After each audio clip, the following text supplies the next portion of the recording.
Welcome to Season 2 of Beneficial Conversations, your insider's guide to the evolving world of employee benefits. This season, we're going deeper into the strategies, stories, and solutions that are redefining how organizations support their people. From cutting-edge benefit innovations to the real-world challenges keeping HR leaders up at night, we bring you honest conversations with experts who are shaping the future of workplace well-being. Whether you're designing benefit programs, advising clients, or simply want to understand what's next in the world of work, you're in the right place. Let's dive in. Welcome to Beneficial Conversations. I am your host, CJ Jordan, and today I have the distinct pleasure of being joined by Kimberly Carleson, president of US Beacon. Kimberly, thank you for joining. Thank you for having me. I really appreciate it, CJ. So this is the first question that I ask every guest. You are not prepped on it. I need to hear about the best meal that you've had. It can be something that y'all made at home. It can be something that you've had somewhere, maybe on a speaking engagement, vacation, something like that. I just want to hear about your best or most memorable meal. You're speaking to a woman that watches what she eats. So this is an open-ended question. Okay. But I think my best meal would be a steak dinner that my husband makes. If that, that's why I married him in the beginning, because he made this awesome steak. And then he started cooking other things and it wasn't so awesome. But anyway, he cooks a great tenderloin. And so that is the best meal we've had. Oh, I love it. I love it. Steve is very well known for his beef tenderloin. There you go. And each time you have it, it just like takes you back to the first time and it just kind of, the warm and fuzzies all over again. And when we're cooking it, people just show up at our house. My son will tell all his friends, and they'll all come over because they want Steve's tenderloin. The smells start coming out of the kitchen and stuff, and neighbors start showing up. It's like, I thought I smelled something. Mm-hmm. No, I love it. I love it. Well, again, I'm excited to get into our conversation today. First and foremost, while you and I have talked a lot, and I know a little bit about your story, I would love to hear a little bit about you, a little bit about your background. The running joke is that when you're growing up, you don't always dream of becoming an insurance, employee benefits person in my case, or, somebody who's, dead set when they're 7 years old on patient advocacy and everything like that. So give me your story, kind of your background, how you got here. I would love to hear a little bit more about it. Sure. So this is not where I thought I would be either, but I didn't choose this work. It chose me, really, is what I tell people, because I became a part of the system. Our family did. So in 2005, my husband was diagnosed with stage 4 cancer, and I was pregnant with my son at the time, and I was told that he had a good 2 years. And so the doctor that told me that, and I'm not downing doctors, but I fired him. Yep. And I found someone that was on our team. I think it's super important to find someone that is on your team or else in healthcare or else you lose. We fought, and luckily my son I always say my son graduated last year, and my husband was there. He was able to coach every football game. He was able to be present in his and my daughter's life. So we beat it, and we would not have had we not have been an advocate. So during that time, we were financially diversified because Steve was with Merrill Lynch, and I was in the room with chemo patients that were not, that could not be as lucky as I was. So I'm a very empathic person, and my heart really drew towards those patients. And what can I do to make this better? And that's where it landed me with US Beacon. We were 15% owners, and now we're 100% owners because it's the passion I chose to dive deep in, and I have. So it's become a true passion of mine. Yeah, I think empathy is a critical piece of what you do, right? I mean, it doesn't seem like you can really, because we've been able to work together, and empathy does not mean that you're going to kind of sit back, because you are aggressive and you get things done. But that empathy and that desire to help people, that has to be a critical part of the journey for you. And it makes sense that it kind of goes hand in hand with what you're doing now. And so, a lot of I want people to kind of understand. Let's peel back the onion a little bit as far as what exactly you're doing. For companies, for individuals. What are you doing? What is your role there at US Beacon? Why are you here? I guess. All right, sure. So self-insured plans, as we know, healthcare premiums have gone up. Bills are being paid that do not always reflect the true payment on the claims. So we are taking claims for your post payment. We are reviewing those claims for ineligible charges, and we are giving it back on what should be paid. We believe a hospital should be paid.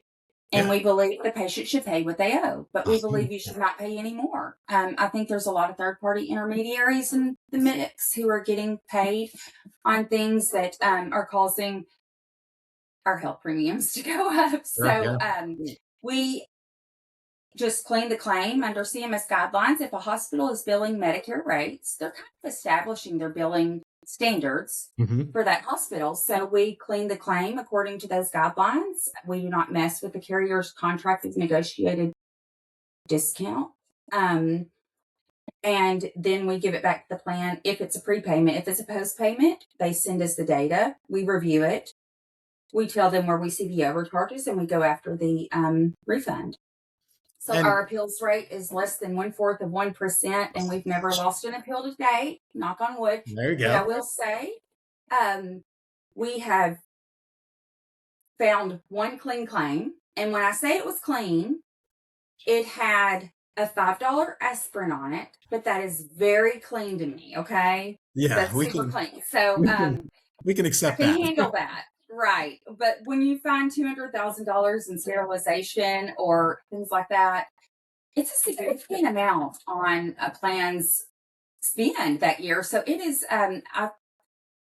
it's a lot. We find a lot. We find 30 to 40%. Overall year spend is probably 10%. That's a conservative amount. And so when you say one clean bill, we're not talking like you've reviewed, 10 or 15. We're talking hundreds, thousands of claims that you've reviewed, and there's one. And again, like I don't, in my opinion, and again, you do this a little bit, I don't think that there's an inherent I don't think that they're always trying to mess it up, right? Like somebody's not sitting there, twiddling their thumbs, like, how can I? Let's add this and this. Yes, no, exactly. Like it's not like we're not against hospitals or anything like that. So I want to make sure that we're clear on that. But like errors happen, mistakes happen.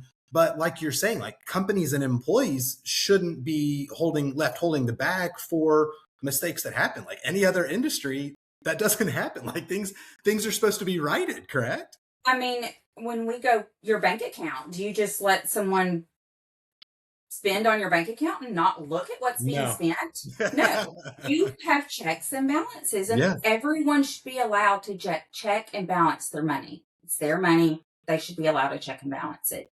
Yeah. So it's significant amounts that we find. And it's like you said, to your point of hospitals, it's not intentional. I think hospitals are understaffed and overworked. And there's so many systems in place that they've made it so complex for a reason. Yeah. It's going to fail when it's so complex. So, and so, and this is like, I mean, I would think that it's a pretty tedious job on your side as far as, because some of these bills are, it's a laundry list of things that included with some of these complicated surgeries and the post-care and everything that happens. So, I mean, you're going essentially like line item by line item and just identifying every single piece that's a part of this, large episode of care. Exactly. So we do through a system, but a system is never going to take the place of human eyes ever. You can convince me of that. And so we then look at it line by line to make sure that what we send out is defensible. Yeah. How long did it take you to start to, understand and identify these things? Because like the number of ICD-10 codes and just things that are included in this, like it boggles my brain. So like how long did it take you to start like picking up on some of this stuff and going through it? Because I mean, it seems like it probably learning every day, I have to say. But I'm always open to learning. But it did take a long time to grasp. There's a lot of confusion, and they keep adding codes and changing codes. And again, I say it's designed to be complex so that we cannot understand it, right? That's the way they're built, and that's the way it's designed, and that's why we find so many errors. Yeah.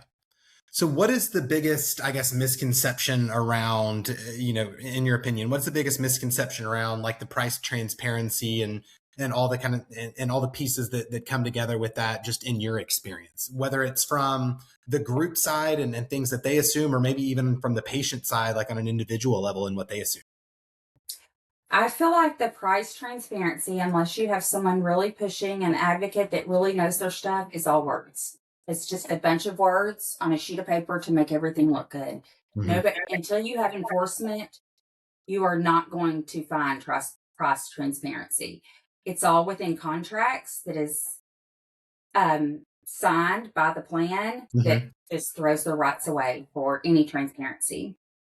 Well, and I saw something that you had posted the other day, and I loved it. I believe you had said, it's probably pie in the sky. We all wish it would happen. But when you talk about accountability, like, hey, is there something that could be put in place, like when these, bills that are loaded with errors and things like that, again, not intentionally, but when these bills get sent out, and then especially when they're collected, even with the errors, like, is there any fines that could be in place, to the providers or the hospitals or anything like that, to say, hey, like, this was wrong, and you collected on this? It doesn't have to be a crazy big fine, but I mean, I would think that maybe just something every time to remind them, checks and balances, make sure everything lines up before it's sent out. If your system's not working right, find a new system and let's get it to working right, and simplify it and make sure that everything's going out correctly. I also think that TPAs, if you are adjudicating claims and then you're charging to go back and review a claim, that should be eliminated. It's on you to review that claim properly. If you go back and find errors, then you need to pay the plan for your mistake. And the plan doesn't need to be paying you. You Right. need to pay the plan back. So Yeah. there's a whole lot of little intricacies they have in these contracts and these providers that could be reworked that would really make healthcare more sustainable. Yeah. Is there anything,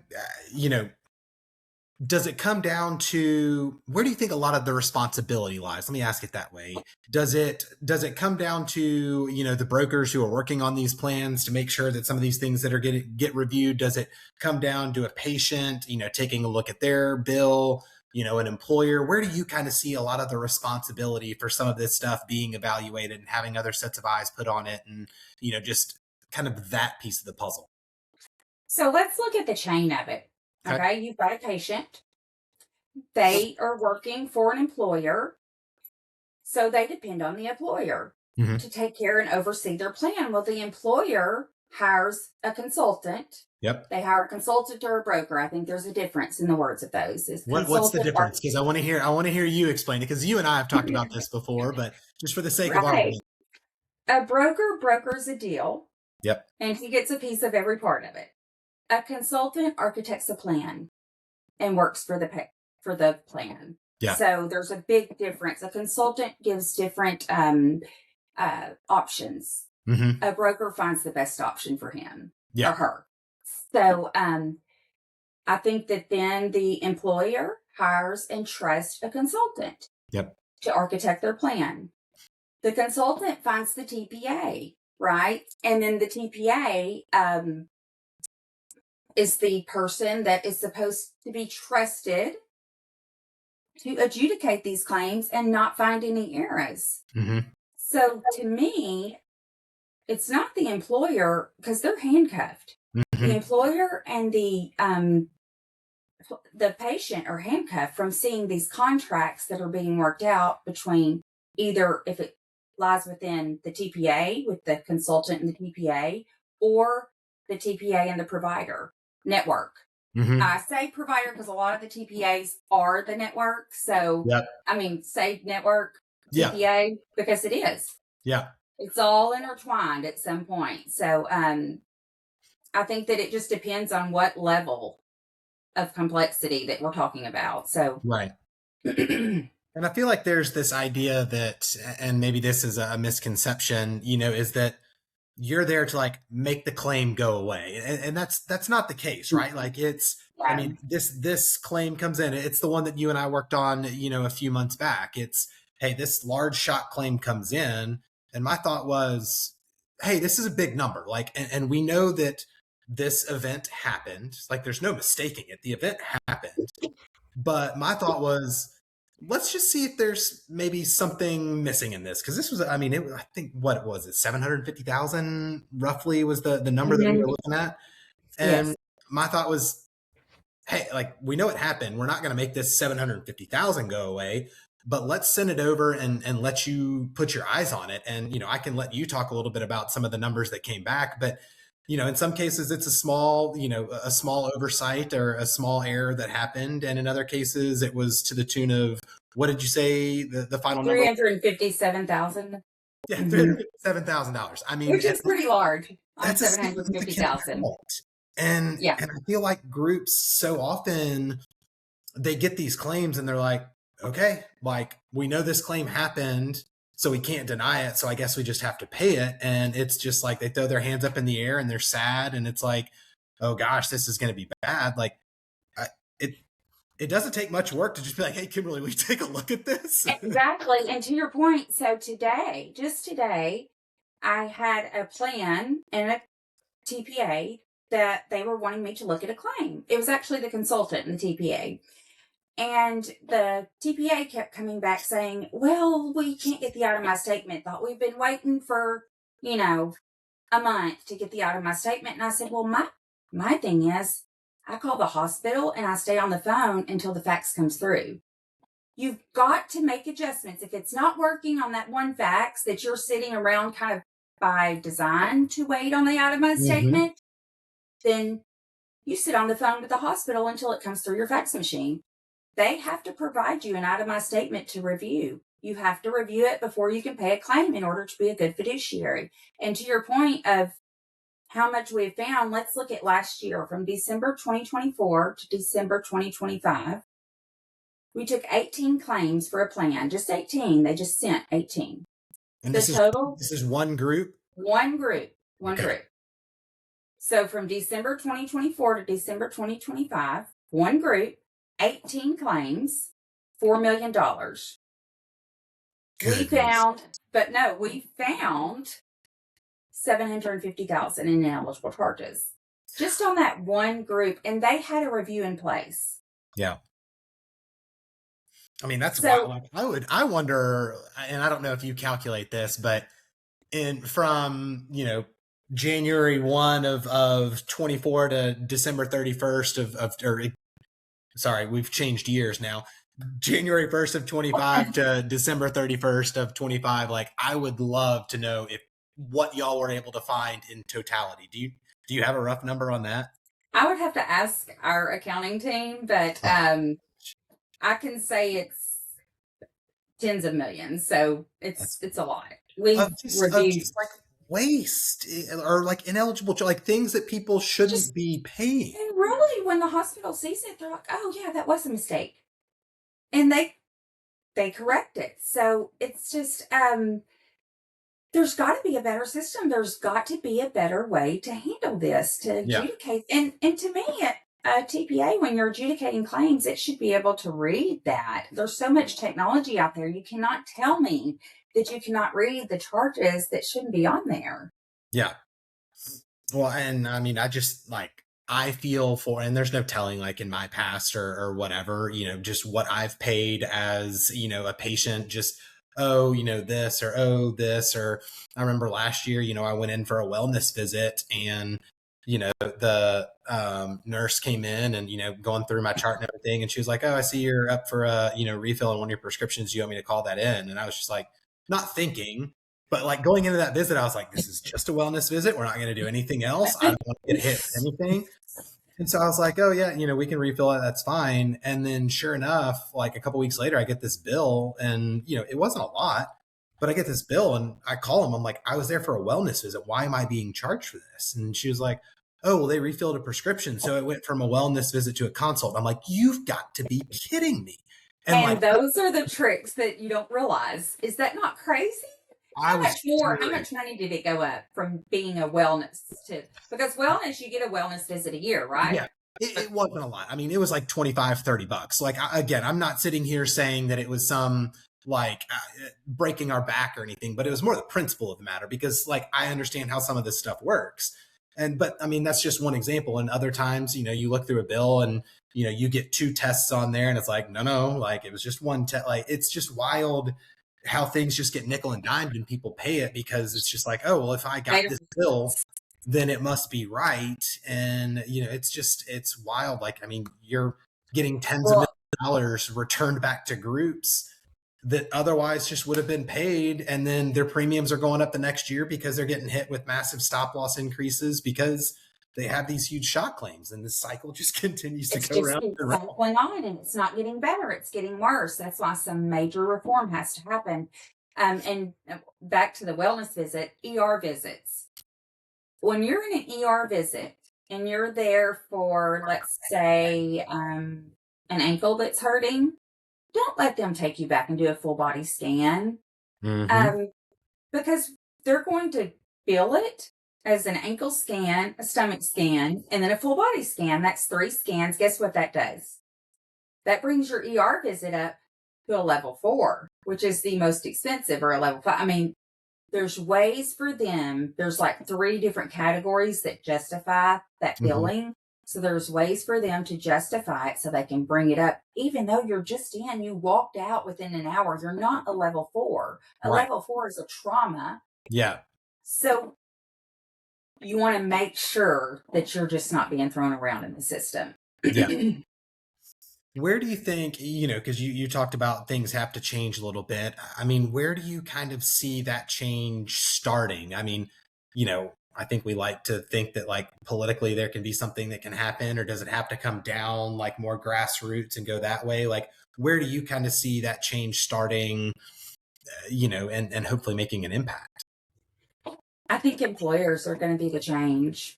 You've got great consultants that are starting to make change, and you've got employers that are going to have to stand up. I think Mark Cuban is a great voice for change because he has a platform, and it's going to take a lot of large employers to stand up, to understand, and to really make significant change. I don't think any political or government is going to ever make the change. Too much money. Yeah. And so they've got to fund their campaigns. I think you've mentioned that you are optimistic maybe of 2026 being, a year that you're hopeful that maybe the fog lifts. What do you speak on that a little bit as far as where you see that happening or why this year? Kind of talk me through that some. Well, I think that people's eyes are opening, that awareness is becoming spread. I think that people are starting to see, and I think you've got big people like Mark Cuban, like Elizabeth Potter. They're starting to shed light, and people are listening. But you want it because their premiums have gone up so much. Not only are employers listening, but the patients are hearing. Yeah. So I think that people are starting to demand change. And another thing is the lawsuits that are coming out. Look at the one that was filed December 24th. Yep. I mean, they're starting to bring everybody into those lawsuits that are excessive fees. So we're starting to see where the questions are being asked, and the genuine concern from employers is starting to be seen, and they're reaching out to people, and they're wanting change. They're demanding. Yeah. So that is what it's going to take, is a few of these large employers. And there's things that I'm working on with some people that I really can't speak on, but I think that it could really make significant change for all of us. So that's exciting. I will do anything in my. We'll talk offline about that. Yeah. Well, and I mean, you talk about those lawsuits, and we weren't too hard on hospitals saying that fines or anything like that, but their feet should be held to the fire. But like, I think some of these lawsuits, even with what I do, like. Our feet need to be held to the fire. Like, we need to be held accountable just as much as anyone else, as far as, the recent lawsuits with CHS and all these other ones that have come out. Like, hey, like brokers need to be held accountable for what they're doing and not just sitting back on plans and letting claims hit and charges hit and, stop loss premiums go up and all this kind of stuff. Like there needs to be some accountability on the broker side to be, really like being the fiduciary as much as they can for some of these groups. Like, hey, what can I do to help? Again, it's as little as sending you an email for a large claim to be reviewed. It took 30 seconds.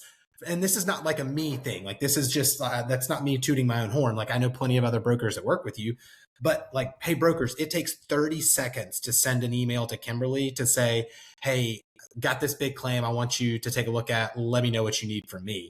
And then it's like, you just go to work. Exactly. Hey, CJ, I wouldn't call you a broker. I'd call you a consultant or an advisor. But because you're a passionate and you work towards change, and I really appreciate that about you. I just want you to know that. No, thank you. I appreciate you saying that. And again, that's not me. Like, but it's just and you and I talked about this on a call earlier this week. Like it just takes caring like this much about someone other than yourself and your pocketbook, right? Like it takes like, hey, I don't want to see this $725,000 claim hit this company that I've been working with for a couple of years because I know what that's going to do to their plan and all this kind of stuff. And again, the idea is not that the claim is just going to go away, but can we just reduce it by some? And it doesn't take much work for people to just be like, hey, whether it's you or, I know that there's other people out there that are kind of doing the same thing that you do, but like, just have somebody else put another set of eyes on it and see, hey, is there anything in here that maybe shouldn't be on here? Can we reduce this or something along those lines? Like, I'm not having to go through all line by line on all that stuff. I couldn't do it, but there's people like you who are well equipped to do it. And you just have to like, get out of your own way for like 10 seconds and send that email and just see what happens. Like, so like if you take care of your client's going to take care of you. I mean, and it's just going to spread. If you take care and do the right things for your client, like trying to save them money, you're going to multiply your business because you're going to be the person that's the trusted advisor, right? Yeah. And really an advisor can play such a role in a plan's spend. Yeah. By being able to find different options and doing what you did by calling me and saying, hey, let's get this down for this, client. So that saved that plan a ton of money. And that could just trickle down to every client that you do have. If you have a huge claim like that, call someone to review it. Make sure that in that review that you have the right person reviewing, because there's a lot of, there's bad companies. There's bad actors everywhere. Exactly. So, but I mean, I've always appreciated your approach, and you talk about sitting on a phone, waiting for the facts to come through, and I've seen a couple hospitals and providers be put on blast on LinkedIn, like, hey, I'm still waiting on this. So, I mean, I just appreciate your commitment to it and what you've been doing. And I can't imagine your office might just be full of letters that you've received from people saying, stop. Yeah, I'm pretty sure I could be a target at I'm probably on a wall as a dartboard somewhere, but that's okay. Because you know what? I've been in this system, and I've been a wife and a mother in this system, and there is nothing you don't know until you go through it. And when you go through it, there is nothing that can change your mind of wanting to help those that are going through it. Yeah. Well, and I mean, just seeing, because I've talked about on this before, some of the things that we've done through, just being able to help people get access to medications and things like that for significantly cheaper, running it through transparent PBMs and stuff. But when you start to see, people's like shoulders relax because you tell them, hey, we're actually going to be able to get you this medication for a $0 copay. So, they're not having to make that decision anymore on a month-to-month basis about paying for, this prescription or paying for some type of bill. I mean, similarly, depending on the group, being able to sit in front of a CFO and say, hey, that $725,000 claim that you were dreading and, really worried about, we were able to subtract, over $300,000 in eligible charges on that.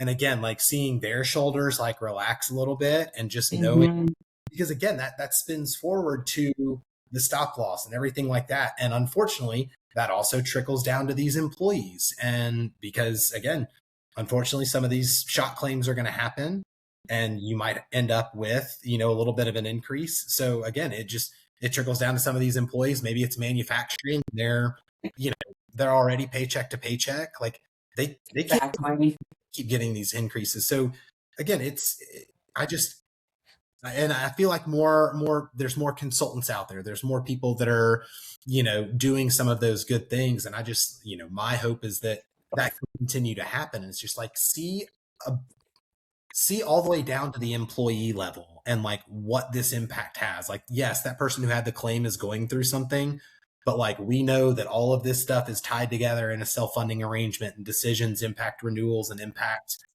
contributions and everything like that. So this just spider web of stuff that's all kind of tied together. And I mean, that's just like, I get a little amped up about it. But well, if you're a plan and you ever want to know, if you may hear this podcast and think, well, I have the best broker or advisor in the world, or the best TPA or whomever, go and ask them for a claims review. Yeah. Ask them for a contract. I want to see all the contracts. Make sure, because when you do and you see their reaction, you'll know if you have the right one. Yeah. Because I will tell you this story. Yeah. I had a city that I'd been working on them for 8 months, telling them, hey, you really need to review your claims, because I knew who they were with. I knew the broker. I'll call this broker they were with. Sure. And so once he told the broker that they were going to start reviewing claims, the broker accidentally forwarded an email. And at the bottom of the email, you know how you respond to an email, but you don't realize what's at the bottom of those emails? He had forwarded the carrier, hey, watch every claim that goes out to this girl, which the girl was me. Yeah. So the guy that I'd been pushing for 8 months that thought he had the best plan in the world realized suddenly maybe there is something to this. Yeah. Because the broker got real uneasy and did not want to do this. So I think that's the biggest way to tell if you have got the right person. Yeah. Now, how far back can you go as far as reviewing something, to see if something was, overcharged, ineligible, et cetera? Is there a time frame where it's like, hey, if it's been this long, then sorry, I can't do anything? What does that look like for you? Just, I want people to know or have an idea of, okay, well, how far back can I go? Okay, so it depends on the state. Sure. The state has laws. In the state of Arkansas, we can go back a year. If you're doing a legal case, you can go back more than 5 years. Okay. But typically it's a year, just depending on the state. Some of them may have 60 days, 90 days. You just don't know. Sure. You have to look up the laws in the state. So just, if you're listening, go look that up. And then, even if you don't use the review for, let's say, to recoup money, you're using the review, a post-payment audit, for leverage. If anything, you're using it for leverage, because if your contracts state, you have to pay us this much unless we have done something that breaks this contract. Well, if we find ineligible charges, that breaks the contract. So you're able to have leverage in order to, move forward in whatever you choose, whichever way, if you want to drop the TBA. However, if that makes sense. No, it does. It does. Mm-hmm. So if you could give, one piece of advice, maybe to, healthcare leaders or advisors or employers, what is kind of the biggest piece of advice that you would want them to know, let's say over the next 12 months or so, as they, kind of wade through their year with things? I would say, ask for an audit and see what happens. And also, you're in control of your plan, and you're a fiduciary, and it's your responsibility and your liability. And I would take control of it. Yep. And I would always follow the money. Follow the money. Boy, is that is that ever so true, right? Ooh, you don't realize how true it is until you get into this. I feel like such a pessimist now, because I see so much, and it's hard when you start seeing so much bad, or things that are morally what I wouldn't do. You start questioning everyone.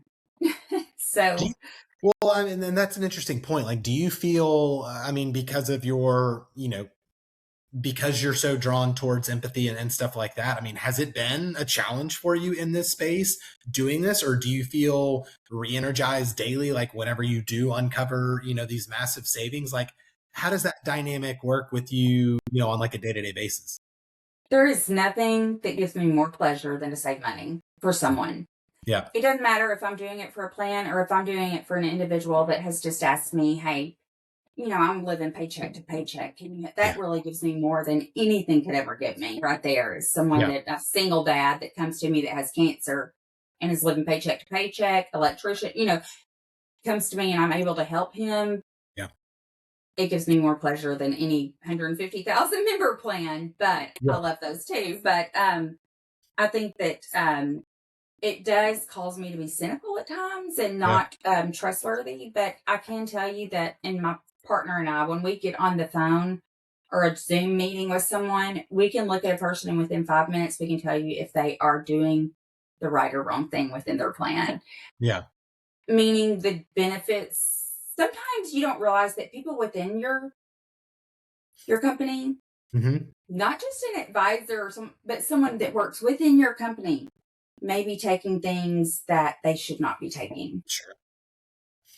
So we always suggest a closed access audit. Yeah. No, I think that's those little people that know little is less involved, the better audit you're going to get. Looking back on your career, because I know you've been doing this for a little while. What has surprised you most about kind of the healthcare industry and kind of what you've been doing in this space for the time that you've been doing it? What's been the biggest surprise for you? People staying complacent. Yeah. They know they're losing money and they just sit there. I mean, who does that? Who allows a bank to take all your money out and you never to see anything? Yep. It just being complacent, it is beyond me. It blows my mind that people just sit there and do nothing. Yeah. And I think that's my biggest shock. I just showed you $90,000 in ineligible charges and you're going to let that slide? Like, I don't understand. You got billed $90,000 by the person who provides your paper on a regular basis. There is no way in the world that you would let that stand, but you're 100% right. We analyze. With healthcare, we just take it. We accept it. We accept the status quo. We accept it and we don't say anything about it. We don't question it. We just let it be. Yeah. I remember Matt. Hey, that printer paper, we're going to make sure that every page is accounted for. Okay. I remember Matt Ort saying he had to, he had more scrutiny over buying like a $200 vacuum for the company than he did, having sign off on the stop loss contract that he had in place for the company. It's like, what in the world is going on? Like, why is there not as much, scrutiny, and why is there so much complacency around the second or third largest item on your P&L on an annual basis? Like, it needs to be, like, we need to be evaluating that thoroughly. It's just like you do every month with a checkbook, or I don't even know, or your bank account. You go through and you balance it and you make sure everything was spent and went out that should have gone out, and, make sure there weren't extras. That's what they should be doing. Every plan should be doing that. Yeah. Yeah. They should have a designated department to do it every single month. Oh, I wholeheartedly agree. I mean, I feel like those are the things that lead to change. Those are the things that lead companies to, performing more efficiently in this space. And, again, the more eyeballs that are on it, I feel like the less likely things are to slip through the cracks. Right. And what's the first, like our daughter just graduated dental hygiene school. And the first thing we said when she was going on interviews is, what's the benefits like? Because that's so important to employers. Yep. So don't cut things from their plan. You can add them. If you are reviewing those claims and taking out those charges, what you don't take out, what your savings can add more for your employers. And that's going to be longevity and staying at that, at your business. So that right there alone with great benefits is a huge plus for employers. Yeah. So what keeps you hopeful? I know you've talked about this year kind of being a big shift, but even looking beyond that, like what keeps you hopeful for, the years to come as far as change and be it transparency or anything along those lines? I think every step forward, every client that sees the light, and I've got several very large companies right now that are seeing the light, Mm-hmm. is going to be a step forward. And I think that gives me hope. I think seeing the number of people that are catching on to this movement gives me hope. And I don't think any of us that are within this movement of transparency and we're in it, that are in it because they really want to be here and they really want to make change, are Yeah. not going to stop until there is change. Yeah. No, I love that. And then we'll get this one more question, then we can get you out of here. Give me your kind of 3 to 5 year, what are you really keeping an eye on? What are you kind of focused on, over this next little stretch? Is there one specific thing, or are there a few different things that you're, looking at or finger on the pulse of? As far as my business, Just healthcare, price okay, transparency, sure, advocacy, sure. anything along those. I mean, it can be My even more. biggest thing right now is contracts. Yeah. Making sure because your contract dictates your entire plan. Yes. Making sure your contracts are in place and the right words are there to not limit you from having control of your plan. Yeah. And that's from a PBM standpoint, from a TPA standpoint. Absolutely. I mean, it extends, in a lot of different areas, but those contracts are really a critical piece of making sure that things are going according to plan and the way that we want them and the way that we need them to go. And so I have and I'll leave with this. I have a direct network plan that they're a municipality. They're their own plan. Yep. They've been with me for 10, 12 years. We started out and I was finding 36%. I'm down to finding 12 to 14%. Wow. Because those hospitals, when those patients come, they know that we are watching those claims. We Yep. are down to 12 to. That's what can happen when you start reviewing your claims and people know you're looking over their shoulder and you're checking every single item. So that's how we can save money. That's how plans have got to stand up to these bukas, stand up to whomever, and get their data, get control of it.